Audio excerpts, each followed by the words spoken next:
Hey friends, welcome back to Spirit-Filled USA. We're here in the brand new Bourbon Basement 2.0 here in beautiful Morgantown, West Virginia. Ryan, in your new place, tell them what new bottle we're cracking. We're getting into the 13th Colony Barrel Symphony. It's a harmonious mix of bourbon and straight rye. I know I can't wait to get into it.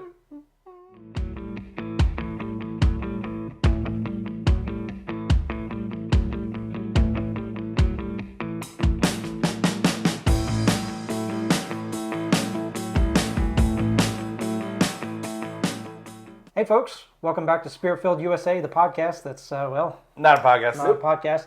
We are coming at you hot with a new release from 13th Colony here, their Barrel Symphony. So this is what, a blend of bourbon and rye? Is that correct? It is a boo rye or a ribon or I don't know, what else do they call them? I guess there's only so many ways you can mix those letters up, right? I think High West actually trademarked the boo rye, so I don't think anyone else can actually use that name. Okay. But it is a blend of bourbon and rye. This is 13th Colony's first go at a bourbon. That might be the one that I sticks. think that's what we got to call it for now. So if you're lucky enough to be in a 13th Colony distribution state, it's not all of them, right? So I think maybe the farther west you go, the harder it gets. But there are a few out there. So if you are lucky enough to have 13th Colony in your life, this might be a great addition for you, and I'm looking forward to trying it out because I've heard some really good reviews on this. That's good. Have seen it readily available on the shelves here in West Virginia, which Really? the Lord has shined upon us. We are the promised land for 13th Colony Barrel Symphony. Yep. But I admit I haven't gone for it yet, so this is going to be telling for me on whether I purchase one or not. You're in general a pretty good fan of 13th Colony stuff though, right? I am. Yeah. I have really enjoyed what my favorite thing from 13th Colony that I've had recently is their barrel strength rye. I think they are absolutely fantastic. And they're usually like the 6, 7, 8 year marks and coming at around 120 proof. So the fact that this has a 7-year rye blended into it makes me very excited. Straight rye. Their cast strength bourbon is also pretty good. I do not like it as much as their rye. But they also have the maple finish 113. They have a bourbon and a rye. They're finished with maple staves, maple wood staves. It's not a maple syrup finish. It's maple wood. And I really like both of those. So, yeah. I'm a fan of 13th Colony. Even though they're bottle shape, I don't love it on my shelf. But but it is cool and distinct. I'll give them props. And this is 116.2 proof. Okay, no slacker. And a mix of 87% bourbon and 13% rye. Yes, and they are both MGP products. So it says on the label, distilled in Indiana. So that's an MGP bourbon and MGP rye. I think usually around 7 years is when MGP ryes really start kicking off and showing off. So could it be bad? I don't think so. And I'm excited for you to try this, Ryan, because while it does have a rye element, it is not probably going to be the most dominant element since it is only 13%. Although it is, I think we mentioned, it is a straight rye that is blended, not a mixed mash bill rye. So that's 100%, 100% on the rye. 100% rye. Yep, on that. So I guess we ought to think about getting into this. What I gave my impressions of 13th Colony, but either of you, what are your? I actually haven't had much from them at all. I think I've tried a couple of things at your place, but very, very little. So, and I don't own a bottle of theirs yet at home. I have a sampler actually that I got from Sealbox of their maple wood finished bourbon. I haven't opened it yet, but it came as a freebie with one of my orders from them, which was nice. Mm-hmm. I like their cast strength bourbon, which was a limited release a year or two ago, and now I think it's pretty standard. It's one of their standard releases, and I've had the maple wood finish, which I didn't enjoy as much. So. Yeah, that's fair. Yeah, not everyone likes it. I was a big fan of it though. Do you want to dive in? Let's dive in. Indeed. We're gonna get after this. See what the symphony's all about, right? What 13th Colony, what put them on the map was their double oaked a few years back, which was like a bunch of people's bourbon of the year like 3 years ago. I remember hearing about that. It's kind of an unobtainium bottle, at least around here. Can't find it. I think if we're in like South Carolina and Georgia, you might stand a better chance, but have never had the pleasure of trying that. It's got a real nice nose on it. That's like fruit. Yeah, Right off the bat. What? It's like fruit and pancakes. Yeah, it's almost like a little bit of funk, like almost Bananas Foster maybe. It just reminds me of breakfast already. Maybe, yeah, like breakfast fruits, stewed fruits, something along those lines. And I see what you're talking about with pancakes, but maybe not syrup, but like the actual pancake itself. It's a flapjack note. Flapjacks. It's a flapjack note. Like a nice griddled flapjack. Maybe it's a buckwheat pancake. If you don't know what buckwheat pancakes are, you should.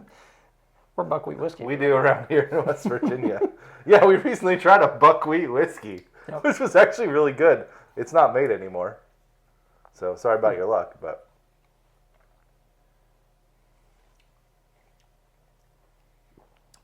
I will say the nose made me excited Yep. to try this on the palate. The noses, the nose and the palate are pretty different from one another, I think. Okay. Not in a bad way. Initial impression is that this is our first pour of the night. Yeah, yeah. It was a little prickly. A little prickly. It is a touch prickly. A lot of bacon spice there. But I'm anxious to see what it does on the second sip. There were a lot of sweet notes to it, though. The rye stood out more than I thought on the first sip. Yeah. Oh, yeah. We have to Second go sip back. as well. Yeah, that 13%. It's really showing up. 13% of 100%. Well, straight rye is a 60% strong of the flavor. time. It Works every time. Every time. Indeed. Oh, it's getting better. Yeah. I think like the sweet notes are kind of rounding out off the back end of this second sip for me. Kind of a corn sweetness, I think, which is kind of to be expected coming out of a bourbon, for sure. Yeah, there is definitely like a sweet corn Yeah. kind of taste. Is it sweet corn succotash? I'm sure it's not. Actually, I'm not sure. But there's a sweet corn or cornbread note to it. The extent of my succotash knowledge ends with Looney Tunes. Severin, succotash. Exactly.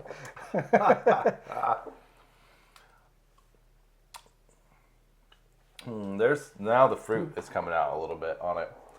You got to get through This 3 or is- 4 sips, I think, before that starts coming through. Yeah, this is starting to settle now. So now I'm getting a mapley note. Maple syrup, Yeah, maple wood. maybe it's the pancake thought. Okay, But okay. I still feel like there's a pancake, a maple note, a peppery cinnamon. It's not just pepper, it's not just cinnamon. Yeah, It's a combination of the two working in tandem. it's almost a ginger type burn for me. Like, Okay. not entirely, but a little bit. Like maybe like ginger snap cookie, you know, like that kind of cookie that is a little heavier on the ginger than otherwise, but still sweet, that kind of cuts through it. Maybe somewhere in that realm. It's sweet and spicy. Sweet and spicy. Rye definitely stands It's up on the back. How's back the of rye cup. treating you at this point? It's not bad. Yeah, it's you can tell it's there. Yeah, there's a brown butter note to this now. It's shining through. Also, the fruit is a plum, like a dried plum. They were like a dried plum. Yeah, that's what this is reminding me of. So There's a definite apparent fruitiness. Isn't a that's dried coming plum out. a prune? Yes. Yes. There's a prune note to this. You know, I think it was like Not a prune juice. a month or two Like ago. a- I called raisins dried grapes. You did, I think. Yeah. There's a very dried grape quality. Yeah, This is also a dried fruit quiz show. Yeah. When your brain's like going through all these different possible flavor notes, you're just like, sometimes you forget a word, and so you rely on what you can plumb out of the old noggin there. I will say it is not drinking as prickly as it did. No, it's still, I think its proof definitely drinks what it states that it is for sure. The legs on it Yeah, are pretty sure. decent. I feel like your glass in particular has some really good legs. Yeah. Yeah. It has a little astringent note on the finish, doesn't it? I'm anxious to see where are you leaning with this, Ryan? I feel like your Yeah, take is going to be interesting here. I mean, I enjoy it a lot more than some some more heavy ryes, but it's not my favorite 13th Colony expression. It's very drinkable. I'd say about 116 is my max on this for the proof. Yeah. And about 13% on that straight rye is probably my breaking point too. But also I haven't been drinking much lately with the baby, so That's understandable. yeah. So and this is the first pour of the night. So we went right for a kicker. we did. We did. But yeah, I mean, I'd say it's a solid 3.5 for me. Oh, are we ranking already? Might as well. Did you just do an overall score? Did you just jump that far ahead?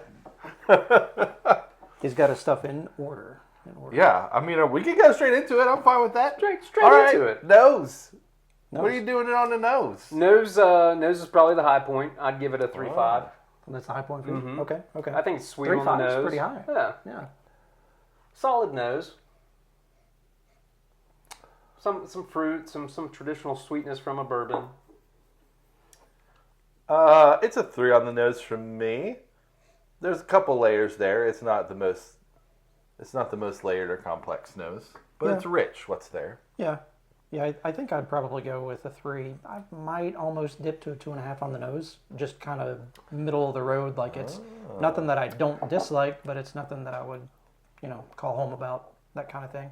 It has definitely got a bit more of a fullness to the nose, which I think is maybe what might tip it to 3 for me. Palate. 2.5.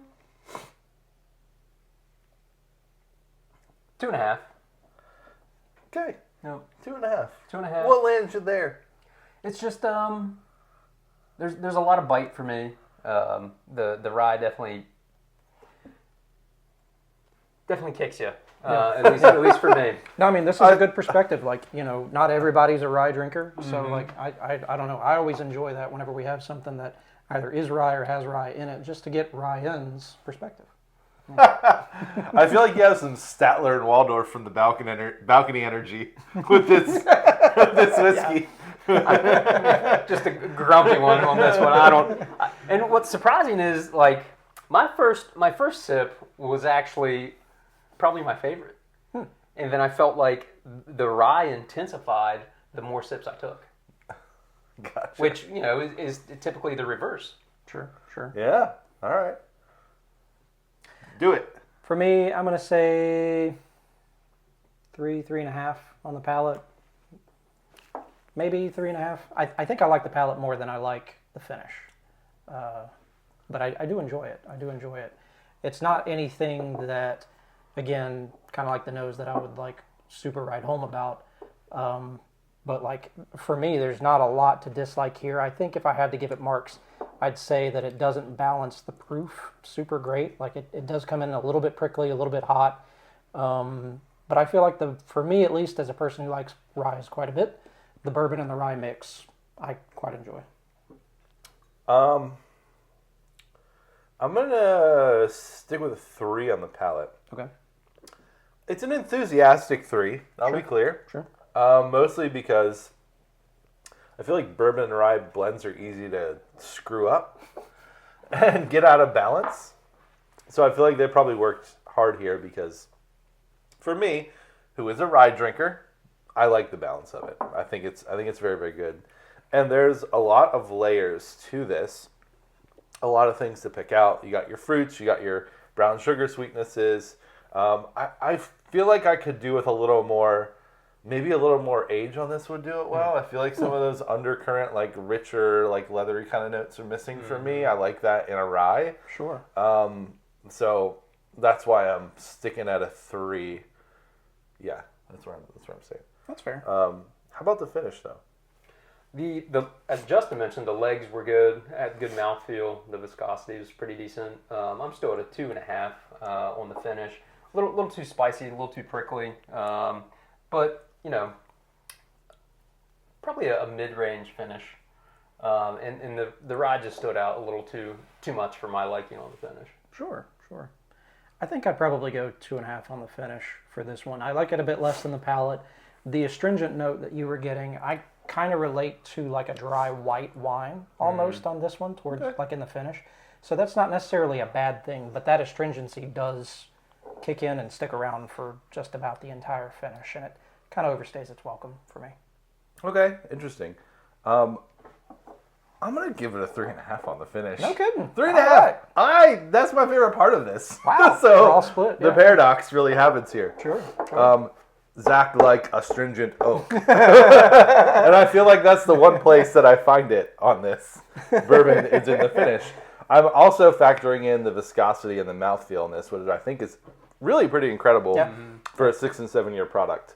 I wonder if the bourbon's carrying that or the rye is carrying that. Or maybe they're both. I would imagine it's probably the bourbon because that's 87% of the mix. But sure. I like that, and also a lot of the layers in the palate I think carry over to the finish, and I get a little herbal note on the finish too. So I think it's a little more interesting, and a couple more of the things I like on the finish. So 3.5. Awesome. Overall. So what does this run SRP? I think it's like 79, 89 MSRP. 80 to $90. Yeah. Okay. I've seen it in West Virginia, I've seen it in Kentucky. It's usually right around there. Sure. A couple places push it up to 100, but I don't think it is supposed to be there. Okay. So well, that's not a terrible price. let's judge it on $80 because that's the lowest we saw. That's probably what the MSRP is. Sure. What do you think for $80? Oh, he already stated it. Yeah, overall, 2.5. He said 2.5. 2.5. I probably I bought this bottle at the Buchanan Walgreens. Hey Sherry. Probably won't buy another bottle of 13th Colony Symphony. Sure. Yeah, that's fair. One and done for you. One and done. One and done. Yeah, I feel like I'd probably go 2.5, kind of middle of the road as well for this one overall on me. Like it's good, especially if you're a rye person. I think in particular is maybe one of the lessons we're learning here. You're gonna like this one a little bit more. Yeah, middle of the road for me. Yeah, I'm gonna push it to a 3. It's like the for me, it's like the quirky philosophy professor who like you can't always follow, but is really interesting and you're just intrigued by. Wears corduroy jackets with the patch here on the exactly. Yeah, I just am intrigued by this. I'm also anxious to see how it opens up. I think time will do this well. For sure. Honestly. Yeah. So I think if you are a rye drinker, it's worth a shot. If you're not, then probably not. Because even though it's only 13%, that rye stands out. It does. Yep. It does. Yeah, it does. And I think that's what I'm enjoying about this. So, well, we'll be out. We'll have to trade. I'll have to trade you something you like for that bottle because I'm intrigued by it. Here in 6 months, we'll come back to it. Yeah, I think it could be really interesting. See how it developed. All right, folks, so there we have it. The 13th Colony Barrel Symphony. We gave it a 2.5. 2.5. Overall. Zach wanted to give it a 3, but we had to be in harmony here. Yeah, I guess. on this 2.5. So if you're a rye drinker, probably worth picking it up. If you don't enjoy ryes, maybe try it before you buy it. But there you have it. 13th Colony Barrel Symphony. 2.5 communion wafers here on Spirit-Filled USA. And we appreciate you tuning in to another episode of Spirit-Filled USA. And until we gather again, We'll be with you in spirit. cheers. Cheers, friends.